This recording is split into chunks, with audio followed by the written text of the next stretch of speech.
The Galaxy S23 Ultra are finally ready to pack the fastest RAM in the history of smartphones. This is world's fastest LPDDR5 RAM we have ever seen, which has data transfer speeds up to 8.5 GB per second.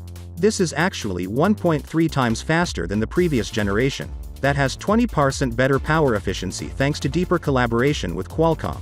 Samsung has surpassed their last milestone within a couple of months. It's been reported that Samsung is already testing this new high-speed RAM on Snapdragon chipset, meaning besides the Snapdragon 8 General 2, this fastest RAM is likely going to be on the Galaxy S23 Ultra.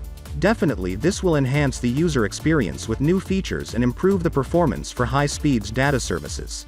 The Galaxy S23 Ultra is coming with a new more efficient display capable of 2200 nits of peak brightness. Now this makes it the brightest display on any smartphone in the market. We've now got news that it also features a new Gorilla Glass protection, making it the strongest display as well. But we don't know what the exact name of this protection yet. On top of that, we're hearing that there's going to be a new glass covering the rear cameras, and this is not only to help but protect the camera, but it's also going to enhance the image quality, especially in the low light conditions.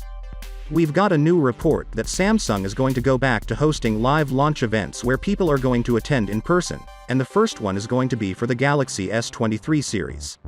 Now there are a few sources claiming that this launch event and it was going to be held in late January, but a new report says it's going to be in San Francisco during the first week of February. So it's still not long until we get to see the Galaxy S23.